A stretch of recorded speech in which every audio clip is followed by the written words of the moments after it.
Let's go.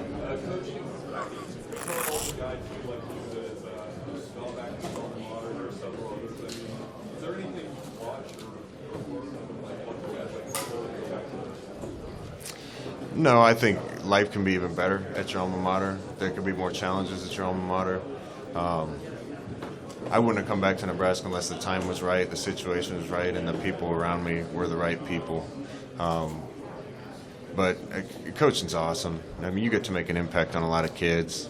Now I get a chance to do it with my mom and dad in town and friends around and family and people that I know and care about at a place that I care about more than anywhere else.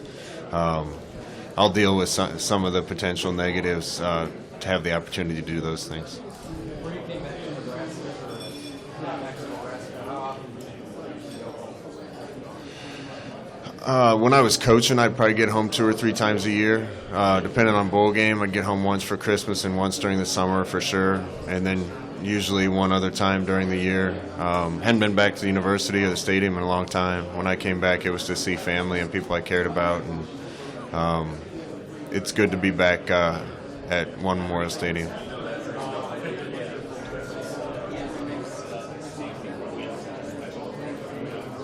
I think Stanley's best asset is his passion for the game. I've coached a few guys like that when they take the field for even practice, they're smiling and happy.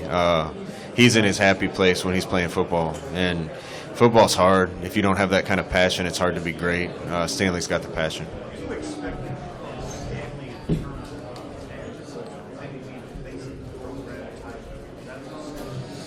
No, we don't try to, as a staff, we don't try to highlight anybody as the face of a program. That happens when they become great players and they're good leaders and good teammates. Stanley's been a great teammate since we've been there. He's done everything we've asked him to do. Arguably our most talented player. So if we can get him the ball, I'm sure that he may become one of the faces of the program because of his play. I was talking to him on the way up. I didn't know his story because I wasn't around when he recruited. I think Bo was the first guy that recruited him. He didn't have a lot of offers. Told me he wasn't very fast coming out of high school, which surprised me because he can run. He can really run. But he's got the explosiveness, the quickness, the hands, the speed. He's got all the tools that it takes to be a really good player, and we're going to try to put him in the right situations to highlight that.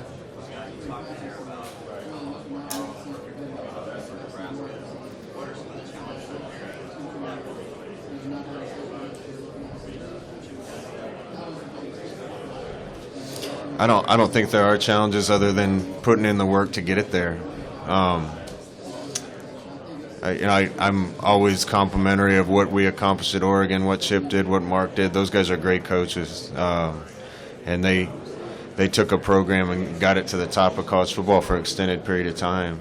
But when I was out there, some of the games we lost were some of the most physical games. We lost to Ohio State, we lost to Auburn, we lost to Stanford. And to be honest, we got beat a little bit physically in those games. And as a former Husker Power Nebraska quarterback that saw what made Nebraska great, it frustrated me. And I always said back then, if we could take this offense and this speed development and our scheme and marry it with old school Husker Power, we won't lose a game. And I was being facetious, but we did that in Orlando. We got Zach, an old Husker Power guy, involved, and our team got big and strong, and we were physical. And we mixed it with our scheme, and we didn't lose a game. I'm not saying that's going to happen again, but I like the formula and the things we're putting together.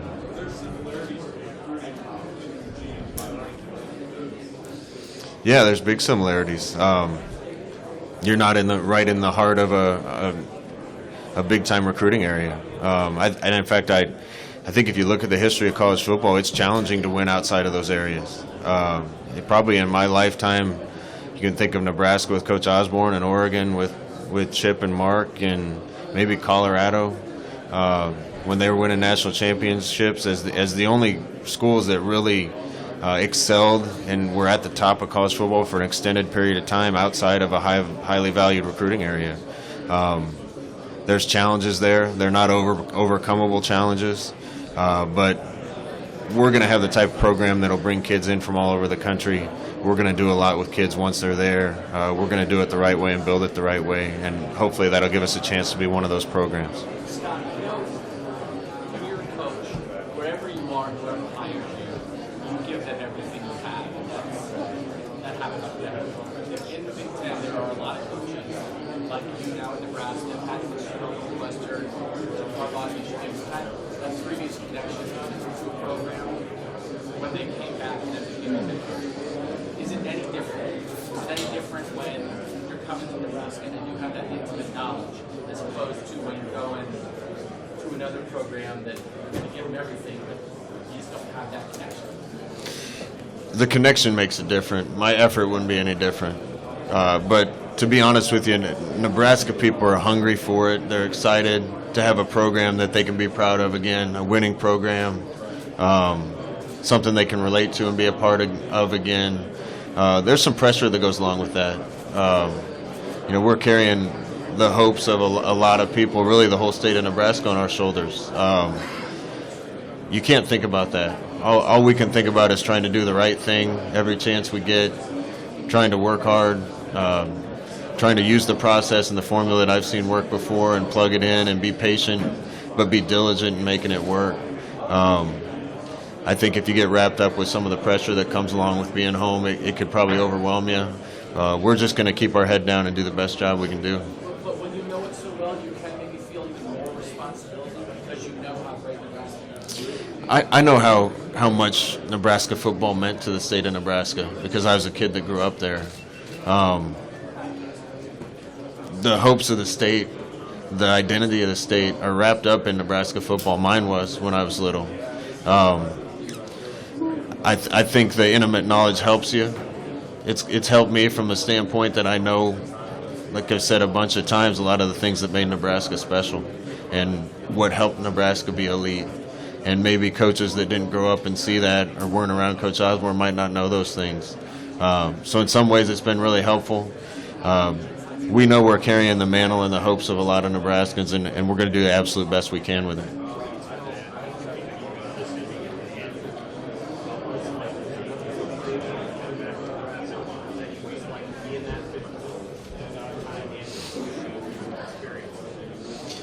The most important lesson they got to learn is they can't go anywhere in Lincoln or the state of Nebraska without everybody knowing what they're doing. That just comes along with being a Nebraska quarterback. Really a Nebraska football player, but especially quarterback. There's always eyes watching. There's always a camera phone on them. It makes you grow up fast. It makes you make all the right decisions. But those are all the decisions that you need to make if you want to be great and you want to be a leader anyway. So it's just going to happen for those kids quicker than for some others. Praise and blame is all the same. All I have to do is tell them about my experiences at Nebraska for them to understand that the criticism can get too loud and the praise can get too loud. Usually they're both wrong. And you just got to keep a level head, keep your emotions level. Don't read any media. Right, Tom? That's the best way to handle it. And I'll make sure those guys know those things before the season starts. I don't think so. The only people who really know about that stuff are Ryan Held and Greg Austin, maybe Barrett Ruud, the guys that are around it. But they don't need to know. I'm not asking for them to feel sorry for me. I'm in a pretty good spot. But I want them to be armed with the knowledge that there's a lot that falls on the Nebraska head coach. There's a lot that falls on Nebraska quarterback, and that's common to football. The head coach and the quarterback are going to get most of the praise when it's good, and you're going to get most of the blame when it's bad, whether it's right or whether it's wrong. You got to be a grown up to handle that as a kid. Sometimes it's good because you learn how to persevere, and that toughness will serve you well.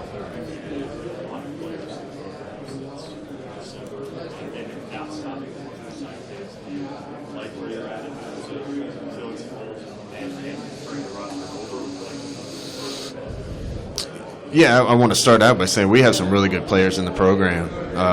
So I don't mean this that we don't have good players. We got a bunch of them. But that being said, the faster we can get more players in the program, more good players in the program, and maybe more players that fit us and what we want to do, the quicker we'll turn it around. And we definitely had some holes to address, some issues to address with the roster. We've tried to address some, as many as we could, as fast as we could. But we're being smart with every step, too. I don't want to bring anybody in just to bring them in. We got to bring in the right kind of kids and the right kind of talent.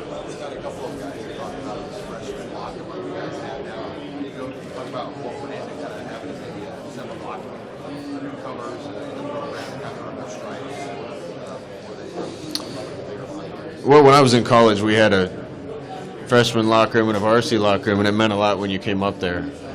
That was part of the discussion. That, to be honest with you, a little bit it was necessity because we don't have enough space in our locker room if we're growing the roster. We don't have enough space in our meeting room if we're growing the roster. So we got to be smart about how we do that. Nebraska football players in general can be entitled sometimes because of all the things you get for being a Nebraska football player. I don't think it's healthy just to have things handed to you. I think it makes you better if you have to earn a lot of those things. We'll see. We're working it out. When I came back to Nebraska, I got put in the varsity locker room right away. Probably wasn't a good decision, but that's where I was.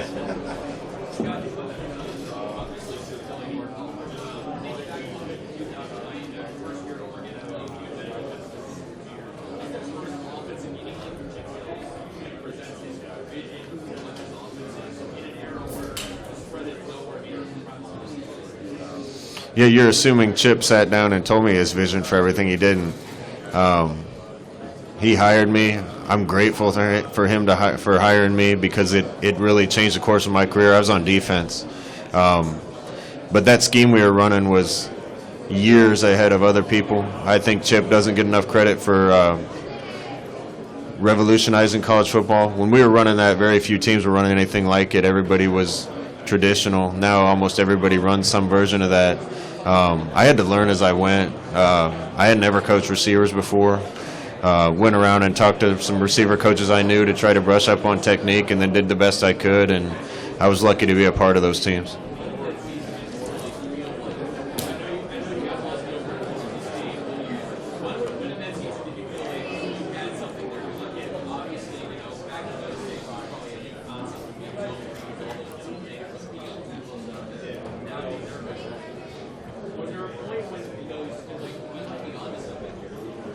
Yeah, it was that year we lost at Boise. We didn't play well. Came back home and actually played Purdue, and it was a really good game, and we got lucky to win it. We played Cal in the first conference game that year, and Cal was ranked second in the country at the time. And a lot of the things we were preaching to the guys about how they practiced, about our tempo, about practicing better than anybody ever. I think the guys believed it, but I don't know if they really believed it until the results of that Cal game in 2009. I forget the score. We might have beat them. We were down 7-0 and might have beat them 44-7, if memory serves. And I think that really reinforced with the guys that what we're doing is going to work, and they bought in even more, and the whole thing took off from there.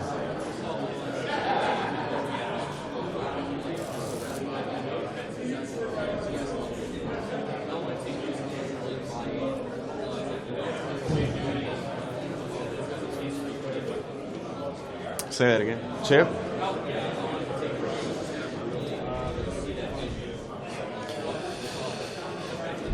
I believed it before it happened because I saw him doing a lot of things right. I remember telling a reporter before the Boise game, this is going to be really good at Oregon because he's doing a lot of things right. And I didn't know much, but I knew that. Chip had been at Oregon as offensive coordinator a couple years before that, and they had unbelievable offenses. So I think it was less about believing in the offense than believing in his plan for where the program was going. But we knew what we were on to well before the success came.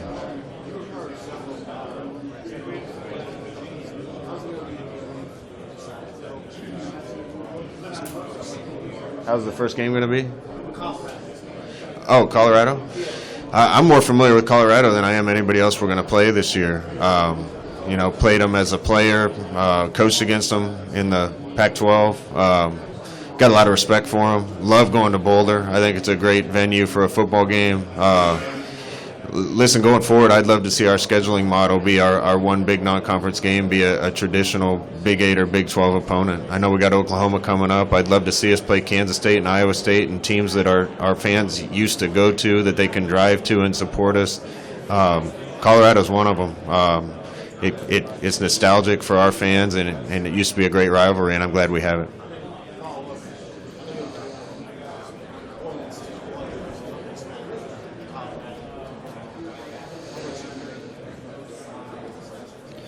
We're not going to make any one game more important than another. I keep getting asked about rivalries and games like that.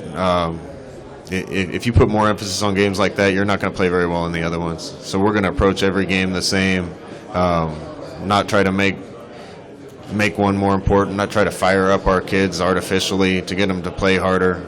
We're going to play hard no matter what. It's going to be nostalgic for me, but I hope the players see it just another good game.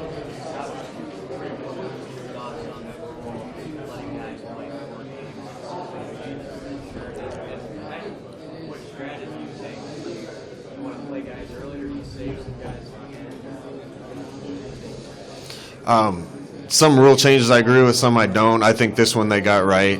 There's been too many situations throughout college football where guys burn their red shirts and get hurt. Guys burn their red shirts at the end when somebody else is hurt.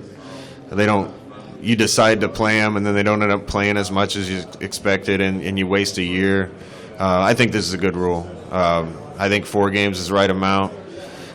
We got a plan for it. Any kid that freshman or newcomer in the program that we think is ready to play, we're going to play them because we're going to need the depth and the help this year. If they're not obviously going to play and use the year, then we're going to try to space them out and use different kids at different periods during the season to try to help our depth on special teams and to get their feet wet. And we kind of got a basic plan for that, but individually we'll see where every kid falls after camp. That'd be ideal. If every newcomer to our program, every freshman touched the field and got their feet wet, that's ideal. I don't know if you can make that happen or not. Depends on how the games go and depends on their development. But if you have an opportunity to get to let them taste college football, I think that'll make them even better the next year.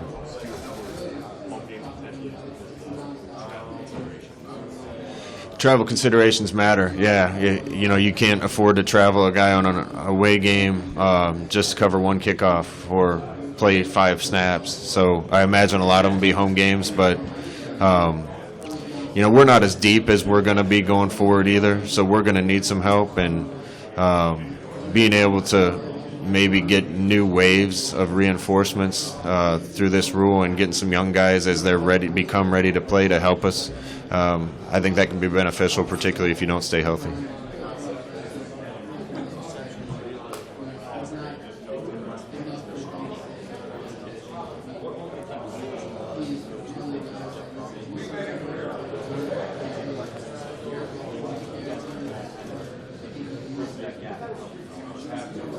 If the West isn't as good as the East, that's why I'm here. I want to do my part to make sure that doesn't happen anymore. If Nebraska's where it should be, I don't think anybody would have that feeling. I know there's really good coaches in this half of the league and some programs on the upswing. I got a lot of respect for Coach Braum. I think he's really good. We can certainly be better. We got to start winning in Nebraska, and that way we'll do our part, and then the West has to start winning championships, and I hope we're a big part of all that.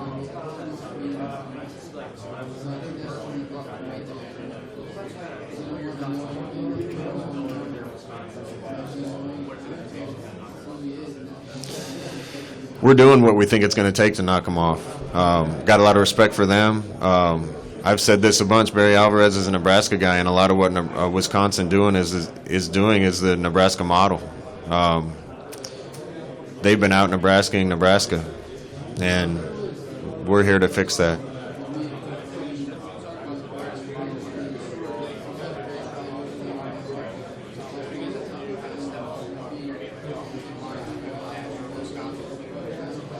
we can get offensive linemen. Nebraska's pipeline you. Nobody had better offensive lines for 20 years than Nebraska had. A lot of them are Midwest kids. They're still there.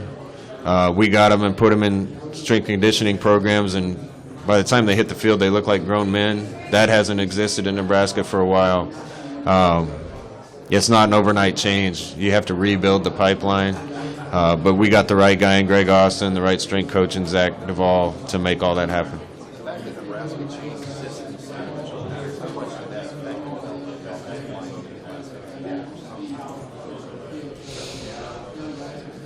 Yeah, I mean, you have to really put an emphasis on being physical to have the type of O-line play that you want. You can do that in any offense. So scheme may be just an excuse, like a lot of excuses I've heard for why Nebraska hasn't performed well. But you got to emphasize it. The biggest thing that's fallen off to me is strength conditioning. Guys just don't look like they should. And we're starting to get there. If you see the changes in some of these guys just in 2 cycles, it's a big deal. They've really changed their bodies and look great. And we've had some good ones. I look down out of my office window and see some of the guys that played for Bo and Spencer Long, and some of the guys in the NFL are down there, and they look like an offensive line should look. They look like guys that I played with and the guys I saw play in '94. We need more bodies like that, more big athletes that we can put weight on in the weight room. I think it has less to do with scheme than it does just your overall approach to making sure those guys are what they should be.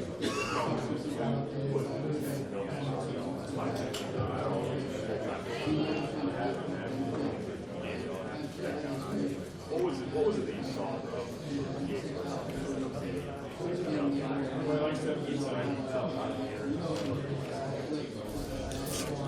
Yeah, we started my first season at UCF with Justin Holman, who was a good football player. We were going to redshirt McKenzie.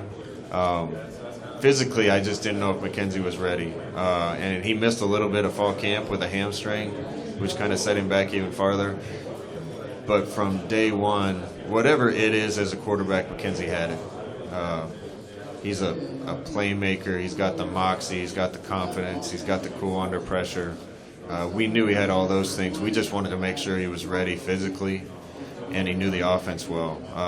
Ironically, at Michigan, Justin pulled his hamstring and was going to be out for a few weeks, and it was still early enough in the year that we made the decision to just go with McKenzie. And he had a good freshman year. There were some mixed results, but by getting that experience, he was lights out in year 2, and I don't know if he would have been without playing his freshman year.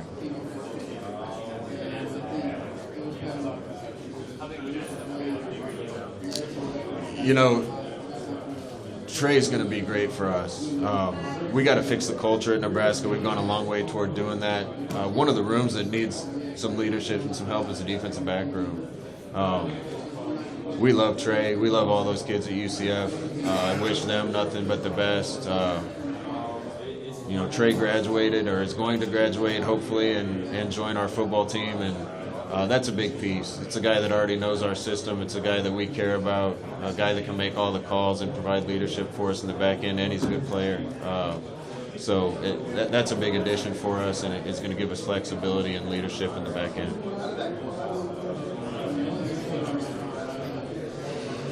We did absolutely everything we could not to interfere with UCF and what they're trying to build. Even before I left UCF, I told all the players, you need to stay here and make this thing great. Give these new coaches a chance. I miss some of those kids because I've been careful not to contact any of them, and it's tough because I care about them and I want to talk to them. But the one thing we said is if any kid gets the release and they're going to leave anyway, and it's somebody that could help us, then internally that's what we said. And Trey did that. I think he was probably going to be a backup down there this year because they have a couple other really good ones, and he decided to move on and play somewhere else, and we're lucky to have a chance to get him.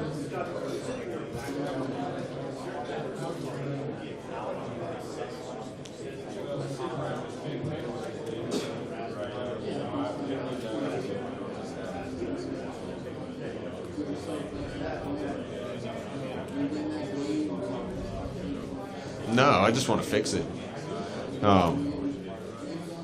Yeah, I got back to Nebraska. They hadn't really squatted in 3 years. Weren't lifting very much. Our guys were out of shape. I didn't see the passion and the unity. The walk-on program was killed. I was just talking to somebody last night about my senior year and how many of those guys that started out as walk-ons, by the time we were seniors, they were grown men that were ready to go out and mess some people up.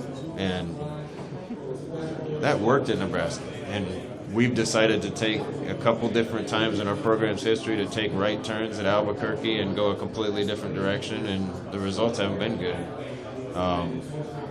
We can do it in a modern way with X's and O's that are as up to date and current as anywhere in the country and as good as anywhere in the country. But we can't miss on those basic building block things that made us special, and we've been missing on them pretty bad.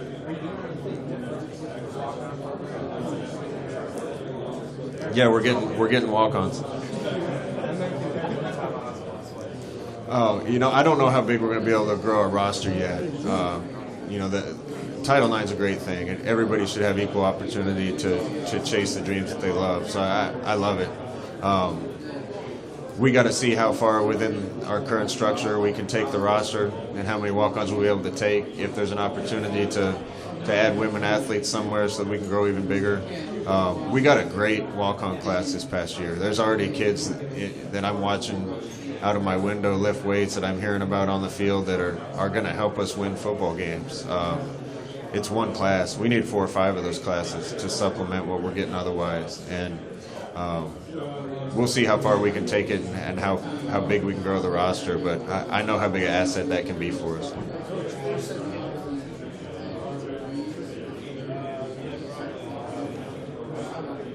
What's that?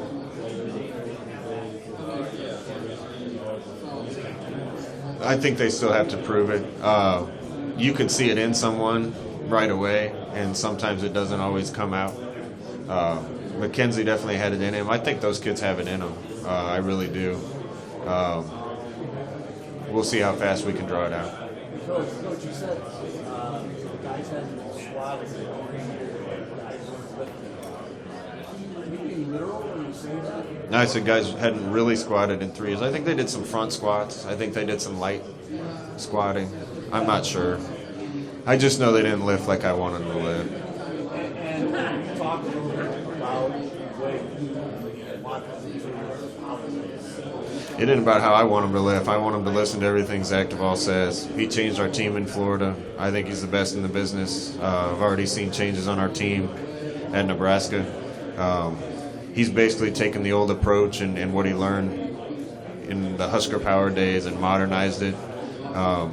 We got a science lab in East Stadium that's state-of-the-art that we haven't really used. We're putting that to use now to make sure that our athletes are healthy, that they're getting every advantage that they possibly can.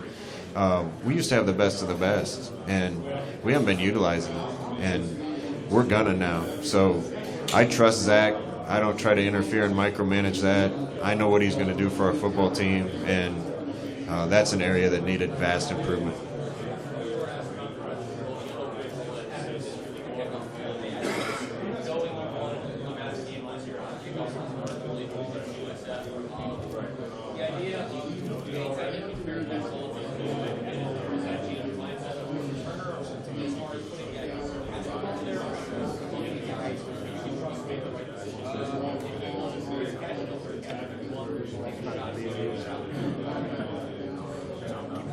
Well, if I was returning kicks, I would make myself fair catch it. If we had Johnny Rogers back there, I'd let him return it. I don't like any changes to the game. I'm a traditionalist. I don't want them to change rules. But the health and safety of student athletes has to be the first priority. And if there's evidence that rules changes can help that, then I'm all for them, even though I don't want to see the game change.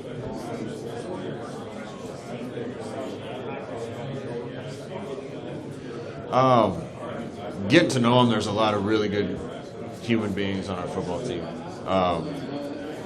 I guess my next impression was watching last year's tape right when I got back. I saw a lot of ingredients missing. I saw a team that played hard sometimes, maybe didn't finish games, maybe didn't believe in itself. You can see that stuff on film. The one thing that was encouraging to me is they had a tough year last year. They were in games and had enough talent watching the tape to win a lot more than they did. So it encourages me to think if we can fix some of the things that I think we're missing, we're going to give people some problems.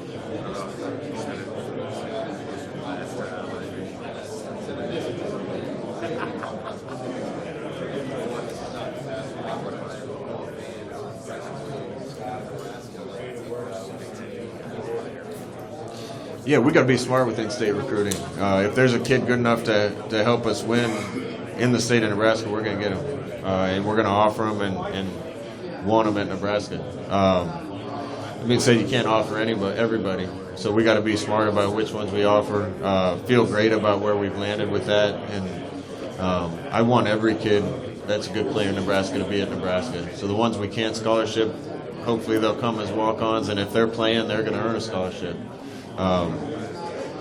Kids from the state are gonna try even harder, care even more, and bleed for the school, and that's an important part of the culture, not just the on the field play.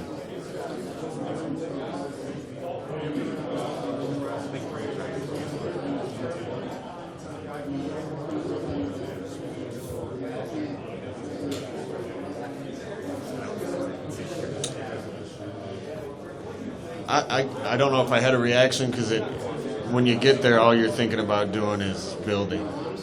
Now, from afar, I've been frustrated a lot watching it fall to where it's fallen. But I've said this a bunch too. It isn't like it's been dead. Frank won almost 10 games a year. That wasn't good enough, so they got rid of him. Probably a mistake. Frank deserves a lot of credit from Nebraska and Nebraska people. Then we took a right turn and tried to do it a completely different way, and it wasn't very good results. So you brought Bo back in with Coach Osborne, and they won over 9 games a year. When I was at Oregon, there was only 3 schools that won 9 games 7 years in a row. It was Oregon, Nebraska, and Alabama. They didn't get over the hump and win a championship, but they were a really good team. Wasn't good enough, took another right turn, tried to do it a different way, and it wasn't very good results. Isn't like Nebraska football has gone away. We just need to be smart about how we're approaching things.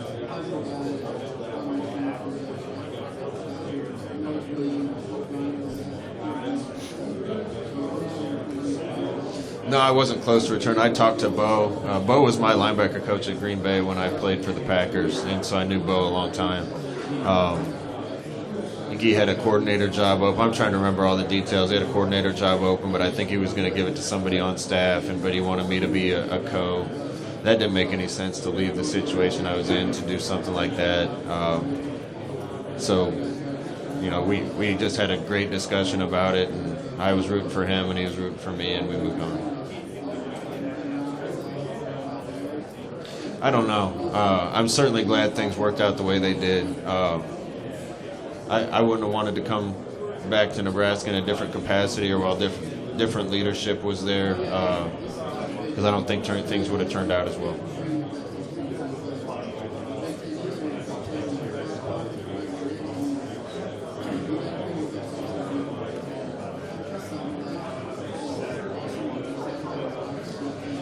No, Cole's definitely going to be a center, but our centers have to know guard too. Interior guys have to be able to play all 3 of those. Guys that have been in the system for a while can play for sure guard and tackle.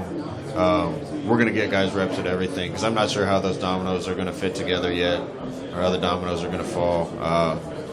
But Cole will definitely be at center. We need to get him caught up to speed since he missed spring ball.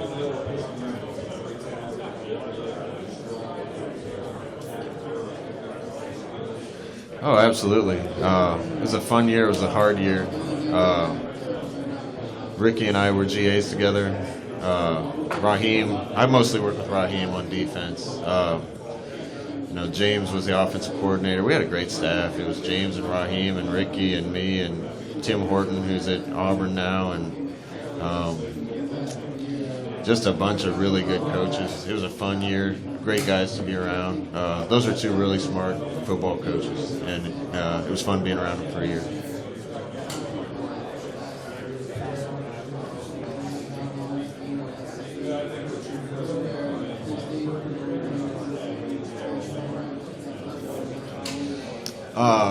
Each kid's a little different. But the thing that really impressed me about Adrian is he was able to look really comfortable as a kid that still should have been at his senior prom, right? I mean, he still should have been in high school, and he came in, and every day you'd see him kind of get more comfortable with something and something else and another thing. And for him to have that kind of command over what he was doing at that young age, that gives me a lot of hope for where he's going.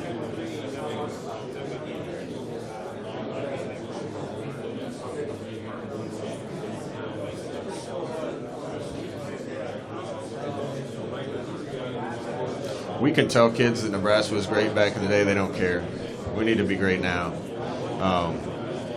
So we're going to highlight tradition. We're going to adopt things from the past that made Nebraska great. But you're not going to recruit better because of that. You're going to recruit better when kids growing up now see Nebraska being great and they want to come.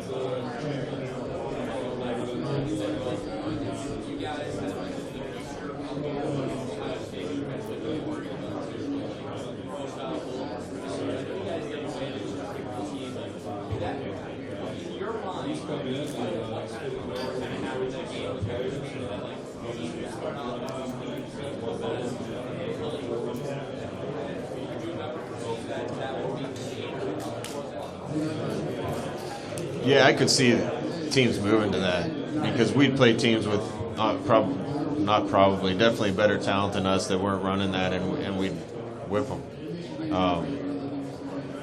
One by one, you'd see teams trying to do, in the Pac-12, teams trying to do things more like us. And now it's gone completely the other way. The teams that aren't doing those things are the anomaly now. That was a great game. We were outmanned a little bit in that game. I think Ohio State was just farther along as a program. Had a big, giant quarterback that we had trouble tackling. That's having a good career. It's amazing how quickly the philosophy that we used at Oregon turned Oregon into a national power.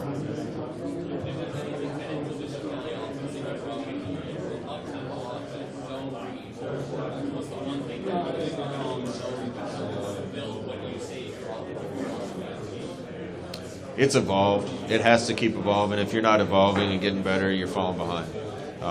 But the basis of what we do still comes out of that offense at Oregon. Give Chip a ton of credit. That the best thing that he did is he created a system that's a complete system. There's answers built into things. There's things that are easy to change based on how the system is worded and fit together. And you can't just run a bunch of plays and throw them together. It has to be a system. And the system Chip designed is still the basis for what we do.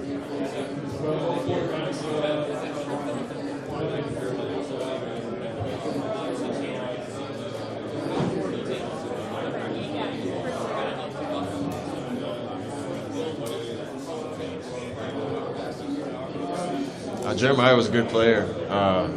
He could really throw it. Was a physical runner. Really good runner. The great thing, again, about the system is that it was a different offense with him than it was with Darren Thomas, than it was with Marcus Mariota, than it was with Vernon Adams, than we ran with Mackenzie Milton. And we need to be smart and be able to adapt it to whatever type of player we have.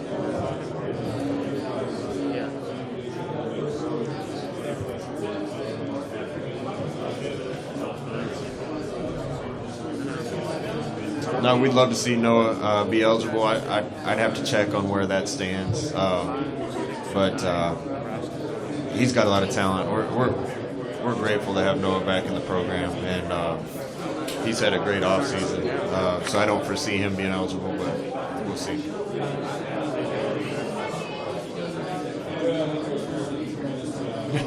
His answer would be different than mine.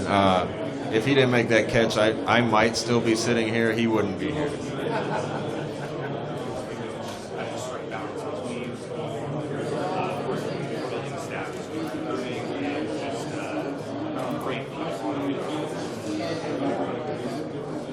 I'll start with this. When people go around the country and say that coach is a great recruiter, usually that's because they're not following all the rules.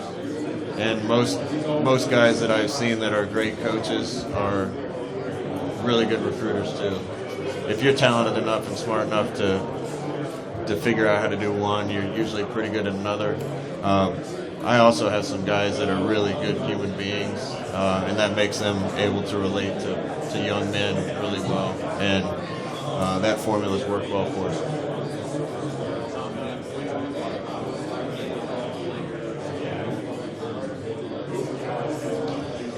No, you're never as strong until you've been through some hard things.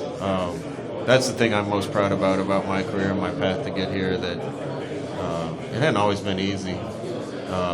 There's been ups and downs and bumps in the road and criticism and praise and success and failure. I think if you fail enough, you either cash in your chips or you get to a point you're not afraid of it. And that's how I want my players to play. It's not always going to work, but you have to be confident enough and secure enough in yourself to want it, but not be devastated by it when it doesn't work. If you ask my wife, it's all the time. As a husband, I don't know. I've been lucky, and little failure is going to happen. They happen all the time, but we're going to keep pushing to be great.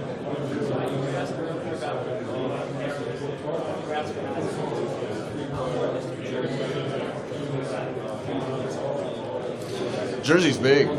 Jersey was big when I was playing. It was big before that. I think Jersey kids are the type of kids that fit well in Lincoln, Nebraska. They're hard-nosed kids, blue-collar kids. I think it fits us. The Big Ten scheduling model changed. We weren't scheduled to play in New Jersey more than one time in a decade. That doesn't help our recruiting. I'm glad we got that adjusted. That's going to help us recruit back there, but that's an important area for us.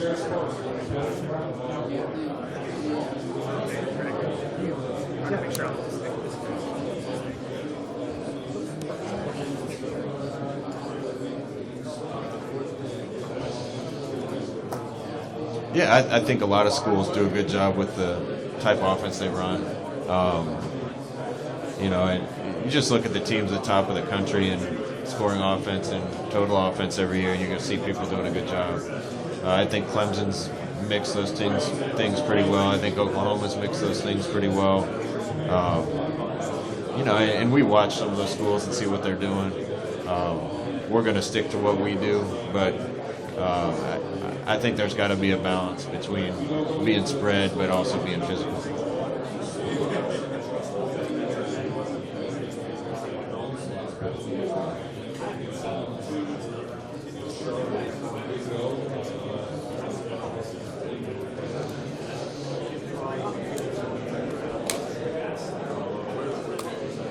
We game plan together, and I got some creative guys on the staff with me. Having a system that's easy to plug new things into makes it easy, but I don't know. I've been around the game my whole life, and it's fun being creative. So we have a good time coming up with some new stuff. To be honest, we've come up with some stuff that was terrible. You could ask Marcus Mariota about Spartan pass against Michigan State, and he'll laugh. One of the worst ideas I've ever had, but we come up with a lot of stuff that works too. It was a loss of 4.